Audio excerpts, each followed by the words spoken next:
Esse não é o tipo de coisa que você simplesmente compartilha sem parecer maluco. Hoje eu sei que existem coisas que não são desse mundo, boas e também ruins. Mas já se passaram quase 50 anos, e acho que preciso tirar esse peso do peito, antes que seja tarde demais. Tenho que contar o que vivi naquela noite, pois tenho certeza que vi um lobisomem. Era verão de 1978. Eu tinha 17 anos e morava com meus pais em Uckbridge, um bairro muito tranquilo, que ficava na borda de uma floresta densa no norte de Michigan. A nossa casa não era nada de extraordinária. Era um sobrado de madeira, com uma varanda frontal desgastada, e um quintal que praticamente se fundia com o início das árvores. Um lugar ideal para um adolescente explorar, mas também um tipo de lugar onde a natureza estava sempre por perto, às vezes até demais. Naquela sexta-feira, os meus pais tinham ido para um jantar, junto com os amigos em Detroit. Era o aniversário de casamento deles, então planejavam passar a noite fora e só retornar no sábado. A minha mãe disse antes de sair, arrumando a gola do vestido florido, que só usava em ocasiões especiais: Johnny, não se esqueça de trancar todas as portas e janelas assim que voltar. Os guaxinins têm aparecido bastante ultimamente. Ela não precisava me lembrar. Já fazia algumas semanas que aqueles bichos estavam revirando nossas lixeiras, deixando um rastro de sujeira pela vizinhança. O Sr. Peterson, o nosso vizinho da direita, até instalou uma cerca elétrica ao redor dos latões, depois de encontrá-los completamente destruídos pela terceira vez. Assim que meus pais saíram, eu liguei para o Mark, meu amigo desde a 5ª série.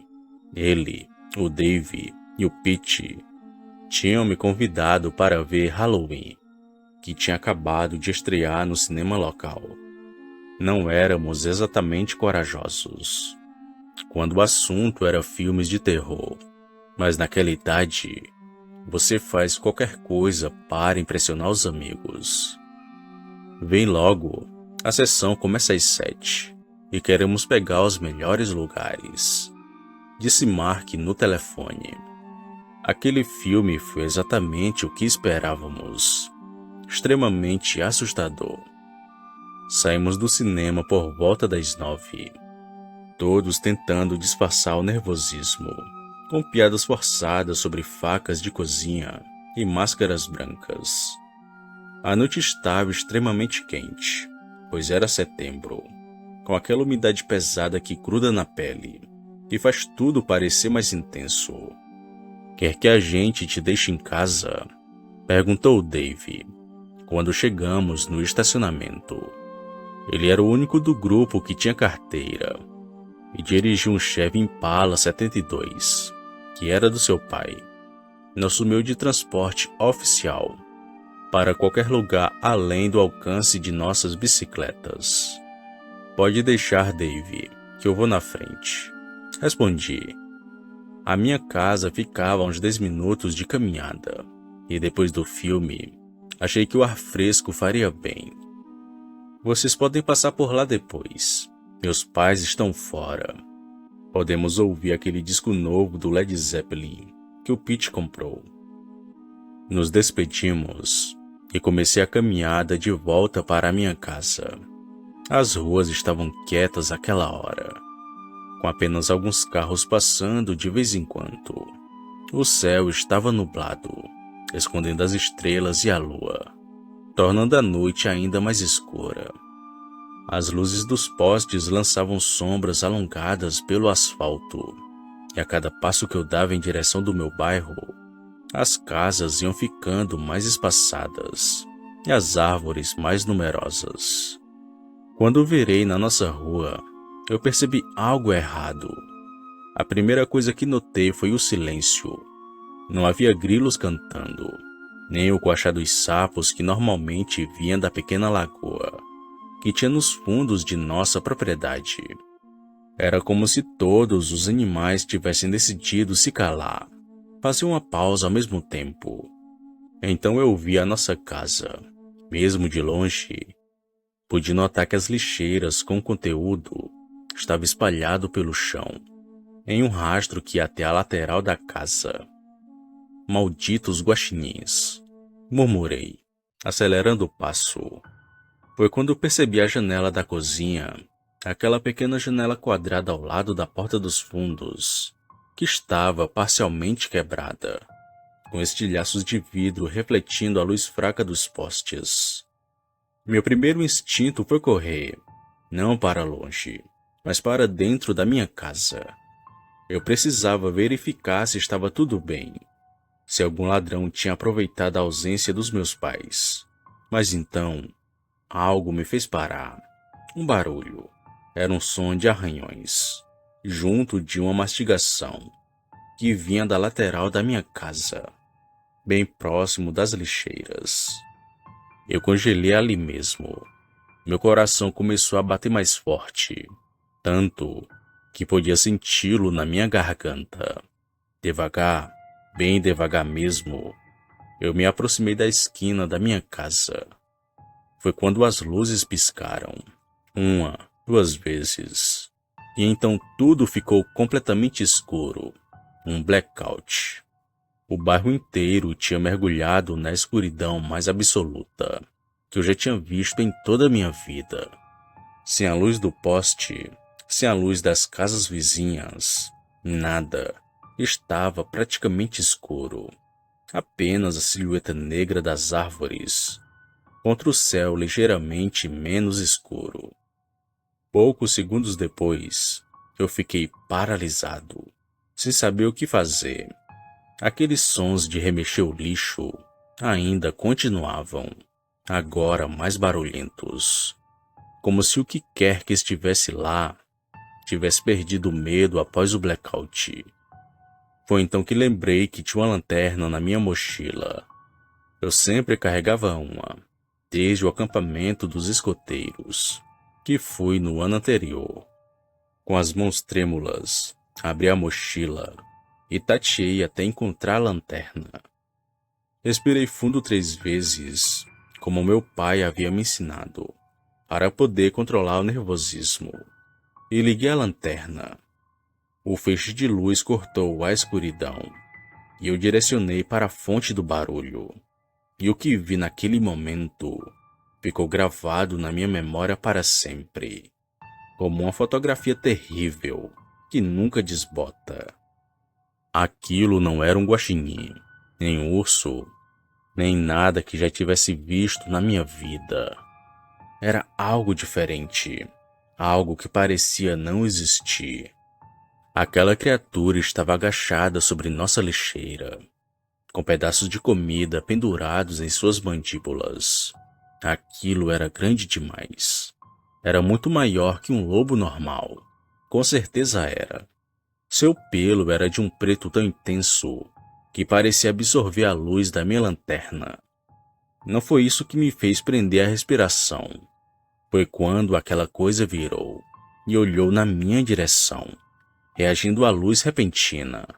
Seu rosto, meu Deus do céu, o seu rosto era uma mistura grotesca de lobo e algo vagamente humano. O focinho era longo demais e cheio de dentes afiados. Os olhos eram bem grandes, posicionados de uma forma que lembrava mais um rosto humano. E eles eram bem vermelhos. Não era um vermelho alaranjado, como reflexo dos olhos de animais sob a luz, mas um vermelho tão profundo, consciente, que parecia brilhar com luz própria. Por um breve momento, um momento que me pareceu durar uma eternidade, nos encaramos. Eu estava paralisado diante daquilo, sentindo muito medo, enquanto aquela criatura estava com seus olhos vermelhos fixos em mim. me avaliando. Foi então que aquilo se mexeu, e o movimento quebrou o transe em que eu estava. Não pensei duas vezes. Simplesmente corri para a porta da frente. Minhas mãos estavam tremendo tanto que mal consegui encaixar a chave na fechadura. O tempo todo, esperava sentir as garras daquela criatura nas minhas costas e seus dentes no meu pescoço. Mas consegui entrar e bati a porta com toda a força, trancando-a imediatamente. As minhas pernas falharam e escorreguei até o chão, com as costas apoiadas na porta, com a respiração ofegante como se tivesse corrido uma maratona. A minha lanterna, ainda na minha mão, iluminava o corredor vazio da entrada. Eu fiquei ali sentado por alguns minutos, tentando processar o que tinha acabado de ver, tentando convencer a mim mesmo que era apenas um lobo grande, talvez um cão feroz. Mas sabia que estava mentindo para mim mesmo. Eventualmente, recuperei o controle das pernas e me levantei. Ainda tremendo muito, eu fui até a sala de estar e afastei ligeiramente a cortina para poder olhar pela janela e ver se aquilo estava lá fora. Foi quando vi novamente. A criatura não tinha me seguido. Em vez disso, tinha se movido para a casa dos Peterson. Estava de pé agora, sobre as duas pernas dianteiras. As suas pernas eram longas e desproporcionais em comparação com o restante do corpo. Aquilo era alto, muito alto. Talvez tivesse 2 metros de altura, ou se não mais. De pé assim não havia como negar que aquilo não era um lobo normal. Era algo mais, algo que não tinha como existir. Enquanto observava aquilo, horrorizado e fascinado ao mesmo tempo, a porta da casa dos Peterson se abriu. O Sr. Peterson, provavelmente incomodado com o barulho das lixeiras sendo reviradas, apareceu com uma lanterna nas mãos, muito parecida com a minha. "Quem está aí?" ele gritou. Seu feixe de luz varreu o quintal e por um segundo iluminou aquela criatura. O que aconteceu logo em seguida foi tão rápido que mal pude acompanhar. Aquela coisa soltou um som, não um uivo nem um rosnado normal, mas algo entre um grito e um ganido muito estranho. E então simplesmente saiu correndo em direção da floresta. Não foi correndo como um lobo, ou como um cachorro correria. Foi mais como se tivesse disparado, como um atleta olímpico, ereto sobre 2 pernas, sumindo entre as árvores da floresta. O Sr. Peterson ficou por ali por alguns momentos, movendo a lanterna de um lado para o outro, claramente confuso com o que tinha acabado de ver. Depois de um tempo, ele balançou a cabeça, verificou as suas lixeiras e voltou para dentro de casa, provavelmente convencido de que tinha sido apenas algum animal da floresta. Mas eu sabia que aquilo que tinha visto não era apenas algum animal. As imagens não paravam de se repetir na minha cabeça. Aquele rosto deformado, os olhos vermelhos, a postura ereta, a velocidade sobre-humana. Nunca esqueci daquela cena que vi. Foi uma experiência muito assustadora. Cerca de 15 minutos depois, as luzes finalmente retornaram. E logo em seguida, eu ouvi o carro de Dave estacionando na frente da minha casa. Os meus amigos tinham chegado para poder ouvir música, totalmente sem saber o que tinha acabado de acontecer. "Johnny, você tá bem, cara? Parece que viu um fantasma", disse o Mark quando abri a porta. "Eu estou bem", menti, forçando o sorriso.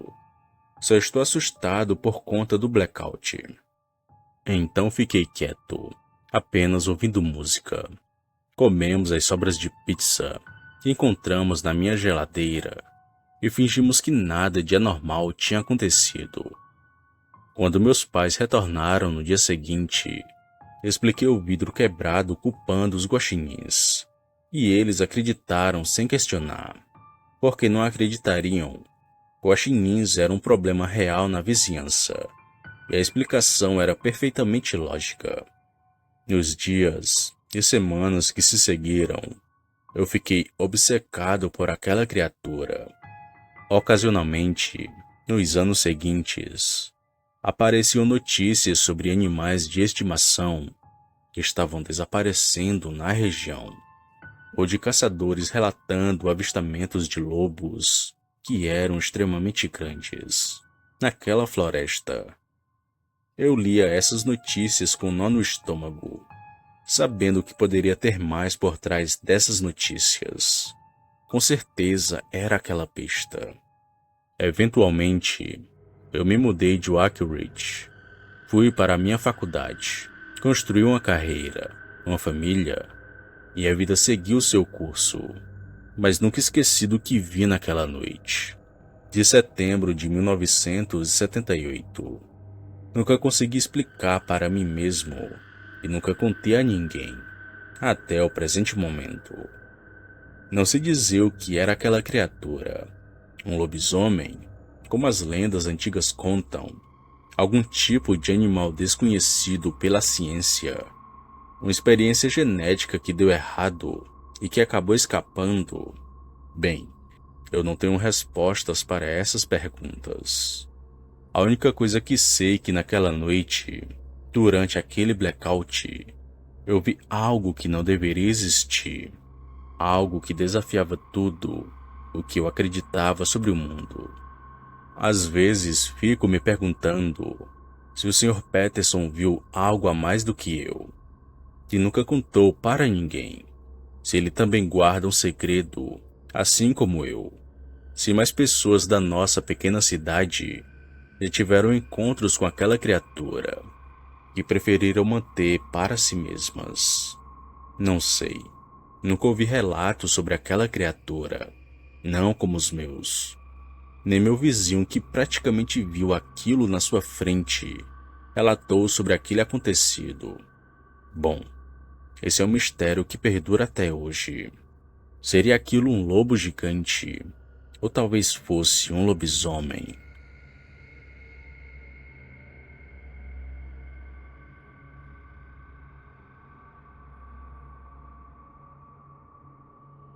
Opa, e aí?